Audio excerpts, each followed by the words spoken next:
Hello team, welcome to another ATP Geopolitics video with myself, Jonathan MSP. It's the Ukraine War Frontline update for the 15th of April 2024. If you don't know what the lines on my map mean, please check out the key on the screen at the moment. Pause the video. We're going to go to the map here that JR has updated. Thanks, mate. Really appreciated. You can see that there are no updates to the northeastern axis from Kupiansk over to Crimea, and I can't believe how often I am saying that every day now for what must be 3 weeks. No change to this part of the Ukrainian frontline map. That's quite incredible, and I think it just, well, I don't know.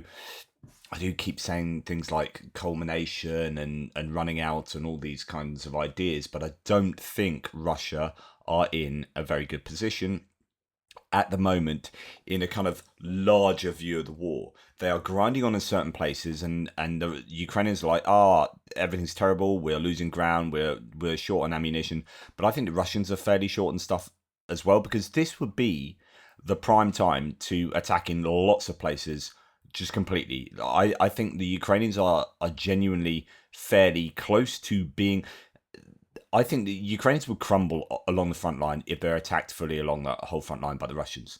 And I think at the beginning of the war, if the Russians were in this position, they would be attacking all over the shop. In fact, I think a year ago they would.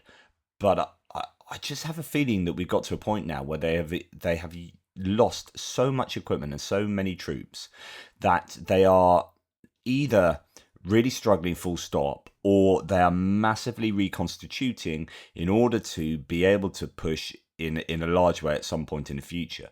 I think this would be the prime time to attack before allies of Ukraine can expedite equipment to them, if that is indeed coming in any major way. And yet this whole axis hasn't seen any movement for 3 weeks. The southern axis has seen minimal movement in Robotina. I mean, just really minimal. And there's been no change to the Krinky front line at all either. Yeah, so it's I don't know. Let me know what you think. There are several places where I think the Russians are throwing everything at the chance of gaining serious territory, and I think that's Chasiv Yar, Avdiivka, and Novomykhailivka. But even in Novomykhailivka, they have lost tremendous amounts and seem to have stalled a little bit there. Krasnoyarivka may be trying there again. It's, yeah, that's my tuppence worth anyway. If you get a chance to watch Reporting from Ukraine's video, it concentrates on this area to the south of that northeastern axis, to the south of Crimea, where there is a fierce battle taking place for this, the lip of the quarry, really, as you come in. So I've talked about this a number of times. The topography around here, I think, is very interesting and very challenging for either side to make any sizable gains. Where you've got this large flat area of chalk quarry.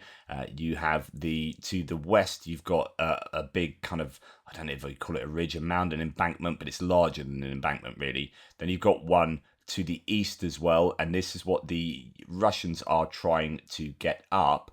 And there are several layers to this. You can see that, or levels to this. You've got this first level, and apparently they've got up to here, but the Ukrainians are above and can shoot down easily, and a counterattack is either imminent or imminent or very likely, or either way, it's going to be very difficult for the Russians, I think, to take this ground and maintain it for some time. That's what Reporting from Ukraine's video was all about. As you can see there, that eastern side of the embankment, I think they've done some graphics to sort of show that and how the attacks have been repelled. The Russians have lost an awful lot of stuff. There you go. There's a chalk embankment there. Here we go. That's pretty much what you've just been looking at, and this idea about a counter-attack down that White Mountain. But yes, so that it all seems to be happening there. No changes to the mapping though today from any of the mappers, but I imagine there's pretty fierce fighting going on there. Coming out from the Belahorivka area, we come down past Siversk to Bakhmut, and you can see around Chasiv Yar, the Russians are making some gains there.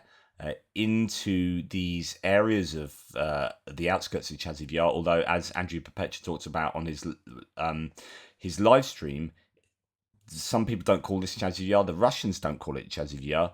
Some of the Ukrainians do. It's a bit 50-50 with the Ukrainians. Many people call Chasiv Yar the buildings to the west of this canal that comes down here. But yeah, I guess it's kind of academic, really. I would call this the outskirts of Chasiv Yar, and the Russians are making those gains, as according to all the mappers. There's a little bit of disagreement whether they're actually into these first roads here. Greg Terry was saying the other day when I was speaking to him that they were, as according to his contacts on the ground, and some small advances in this botanical forest, I think, sort of nature reserve, I think it is, to the south of that, the outskirts of Chasiv Yar there. So some gains for the Russians, different mappers having different interpretations of what's going on. There could be sort of agreement from some mappers denoting that there weren't actually gains over the last 24 hours. Just one mapper is catching up with the evidence of another mapper, but I think there are at least some gains there to the north of the outskirts of Chasiv Yar. So difficult for the Ukrainians in that area. Just a general comment here from the Institute for the Study of War. The armed forces of Ukraine advanced in the area of Crimea and Novomykhailivka. So we'll come to Novomykhailivka, but in the area of Crimea, that's almost certainly going to be the Terny area. So it could be some pushback there from the Ukrainians. Indeed, I think that was what reporting from Ukraine's video the day before was on. But there you go, that's Chasiv Yar. Very, I think, challenging for the Ukrainians, and it's not looking great for them. On the other hand, Syrskyi himself said that there are reinforcements, and Rustem Umerov, the defense minister, said there are reinforcements on the way. They are focusing on that, so it could be that the Ukrainians really do put up a big fight, and it might be that they cede the territory to the east of that canal. And then the major fighting will be taking place to the west of the canal. So the canal coming up here, a bit like sort of Bakhmut was, where they were trying to hold them off for as long as possible, and then they eventually got into Bakhmut, and then Bakhmutivka River acted as something of a natural barrier for some time. But then, of course, once you get across it, you know, in one place, it kind of all falls apart generally. Then we come down to Avdiivka here, where Surat maps. No, that's going on further to Novomykhailivka. There were the tweets for these movements in yesterday's video. There's a bit of a late change to the map by Surat Maps that was done after JR did his mapping update.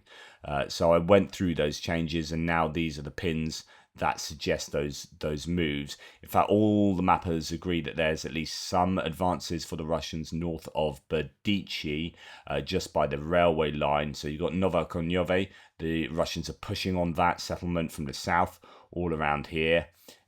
And we saw some advances along this axis over the last few days, and then now north of Berdichi. And this is the worry that I was saying, that if they can get around the source of the river, Berdichi, they can come in from the north. It's looking like they're trying to do that, pushing up towards Ocheretnie, which is a fairly sizable settlement compared to some of the smaller villages we have seen taken. And yeah, on towards Novobakhmutivka and then Ocheretnie. Don't forget that there is another Novobakhmutivka over there because, hey, Ukraine. And then some gains for the Russians as well at Semenivka, including that area between Semenivka and Berdichi that have been sort of holding out to the west of to the east of the River Derna here. Now, according to Surat Maps at least, not the other mappers, the Russians have filled in the gaps there and pushed the Ukrainians over the other side of the river. And Semenivka itself showing some gains for the Russians inside that settlement, which is to the west of the river, and that is a real worry, because it means that defensive line that the river poses has been compromised by the Russians, and they are the other side and making some gains. So slightly worrying from the Ukrainians there. Then when we come further to the south, past Pervomysky, no change there, no change around Novelska for some time, which is good news for the Ukrainians. We come to Krasnohorivka, and a bit of a mixed bag going on here. That's the pins there are a result of 2 days worth of pins, I think. So this was sort of yesterday going on up there, I think, and today we have just a small gain around. Oh no, sorry, my bad. So that gain I think was yesterday, and this one is from today, and that's a gain into the settlement of Krasnohorivka itself, and that's quite a worry for the Ukrainians there.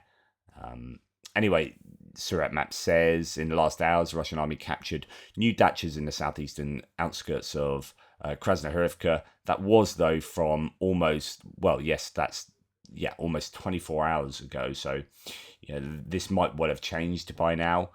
We shall see. But slight rejig here, further to the south of those gains. It looks like Ukrainian gains, but likely just a kind of bit of a mapping change rather than the Ukrainians pushing back in that one place, but not, all around it. It would be quite a bizarre thing for them to do. But yeah, certainly Krasnohorivka seems to be a site of more activity where that had been an area where the Ukrainians had stalled for a good couple of weeks.